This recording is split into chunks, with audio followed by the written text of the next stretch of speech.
दोस्तों, अब आप भी टाइटैनिक के सफर का मजा ले सकते हैं, वो भी इसी साल यानी 2022 में। पर आप सोच रहे होंगे कि टाइटैनिक तो डूब गया था, फिर ये कैसे संभव है? क्योंकि टाइटैनिक को डूबे 110 साल हो चुके हैं और इसका मलबा भी अभी तक समुद्र में ही है। लेकिन फिर भी टाइटैनिक पर यात्रा करने का सपना अगर आप भी देखते हैं तो वो टाइटैनिक 2.0 के साथ पूरा होने वाला है। पर इससे पहले कुछ सवाल है मन में, जैसे क्या ये भी टाइटैनिक की तरह डूब तो नहीं जाएगा?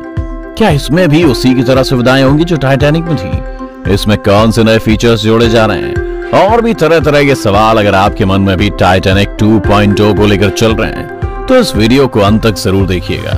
टाइटैनिक 2.0 के बारे में सभी बातें जानेंगे, पर पहले उसको जाने जो इसको बनाने की घोषणा कर चुके हैं। 26 मार्च 1954 को जन्मे क्लाइव फ्रेडरिक पामर एक बिजनेसमैन और पॉलिटिशियन हैं। उनके पास लॉयस्क, निकल और कोयला के होल्डिंग्स हैं। साथ ही वो पोर्ट डगलस में Palmer Sea Reef golf course, Robina में पामर कॉलोनियल गोल्फ कोर्स और Palmer Gold Coast golf course के भी मालिक हैं। पामर ने अप्रैल 2013 में पामर यूनाइटेड पार्टी बनाई थी। 2013 में ऑस्ट्रेलिया आम चुनाव की जीत हासिल कर वो एक बार के लिए सांसद भी रहे हैं। हालांकि अब उन्होंने राजनीति से तौबा कर ली है और पूरी तरह से अपने बिजनेस पर ध्यान दे रहे हैं, खासकर टाइटैनिक 2 को बनाने में जो उनकी कंपनी ब्लू स्टार लाइन के अंडर बनाई जा रही है। इसकी घोषणा उन्होंने टाइटैनिक के डूबने के 100वें सालगिरह पर की थी। उन्होंने ये भी कहा था कि टाइटैनिक 2.0 का लुक और फील बिल्कुल टाइटैनिक की तरह होगा। उसी वक्त उन्होंने घोषणा की थी कि साल 2016 तक टाइटैनिक 2.0 बनकर तैयार हो जाएगा, पर फाइनेंशियल प्रॉब्लम की वजह से इस तारीख को 2018 कर दिया गया। फिर एक बार इसकी तारीख बढ़ी और अब 2022 में टाइटैनिक 2.0 को समुद्र की लहरों पर देखे जाने की घोषणा की गई है। हालांकि इसकी तारीख का ऐलान नहीं किया गया है। जिसने भी ये बात सुनी उसके मन में शंका है कि क्या टाइटैनिक 2.0 का भी वही हाल होगा जो पहले टाइटैनिक का हुआ था। जाहिर है ऐसा कोई नहीं चाहेगा, तो फिर इनमें किन किन बातों का ख्याल रखा गया है ताकि वैसा खौफनाक हादसा फिर ना हो सके जिसमें 1500 लोगों की जान चली गई थी, या फिर टाइटैनिक 2.0 अनसिंकेबल होगा। इन सब पर चर्चा करेंगे। पहले ये जान लेते हैं कि इन दोनों में क्या अंतर है। क्योंकि 110 साल पहले और प्रेजेंट में हर चीज के दाम काफी बढ़ गए हैं, इसलिए जाहिर है इसकी लागत में फर्क आएगा। पहले टाइटैनिक की लागत $7.5 मिलियन यानी तकरीबन 75 लाख रुपए थी, और इस आधुनिक टाइटैनिक 2.0 को बनाने में अभी तक $500 मिलियन यानी 36 अरब रुपए लग चुके हैं। इसकी कॉस्ट समुद्र की लहरों तक आते आते और भी बढ़ सकती है। यहाँ चौंकाने वाली बात यह है कि इतना बड़ा अंतर होने के बाद भी दोनों के कॉस्ट में कोई अंतर नहीं है, क्योंकि 110 साल में इन्फ्लेशन इतना बढ़ गया है कि उस वक्त $7.5 मिलियन आज के $500 मिलियन के बराबर ही हैं। दोनों जहाजों की लागत में जमीन और आसमान का अंतर है, पर जैसा कि हमने शुरू में ही बताया कि इसकी बनावट में कुछ खास अंतर नहीं है। टाइटैनिक 2.0 पुराने से केवल 3 फीट लंबा है, यानी इसकी लंबाई 13.3 फीट है। नई टेक्नोलॉजी के जरिए बनने के बाद भी नए और पुराने टाइटैनिक की स्पीड में भी कुछ खास अंतर नहीं है। जहां पुराने टाइटैनिक की स्पीड 42 किलोमीटर पर आवर थी, नए टाइटैनिक की स्पीड 44 किलोमीटर पर आवर है। पैसेंजर कैपेसिटी के मामले में ये दोनों तकरीबन सेम है। टाइटैनिक 2.0 में 2400 पैसेंजर और 900 क्रू मेंबर्स ट्रैवल कर सकते हैं। वहीं पुराने टाइटैनिक में कुल 3320 यात्रियों ने सफर किया था।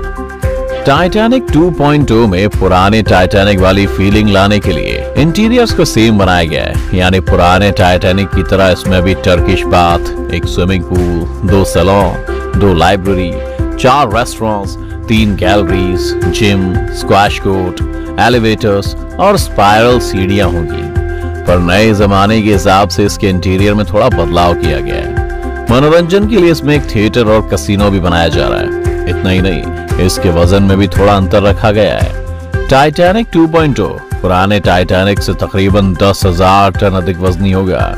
जाहिर है ईंधन के मामले में भी नया टाइटैनिक आधुनिक तकनीक का इस्तेमाल करेगा, यानी पुराना टाइटैनिक कोयले से चलाया गया था, लेकिन टाइटैनिक 2.0 को चलाने में डीजल और बिजली का इस्तेमाल किया जाएगा। अब आते हैं असल ट्रेजेडी पर। अगर दोनों टाइटैनिक्स में सब कुछ सेम है तो क्या इसका भी हश्र पुराने टाइटैनिक जैसा ही होगा? अब हम सभी ये तो जानते ही हैं कि टाइटैनिक एक आइसबर्ग से टकराने की वजह से डूब गया था, जिसके लिए उसके टेक्नोलॉजी को कम और उसके क्रू मेंबर्स को अधिक दोषी ठहराया गया था।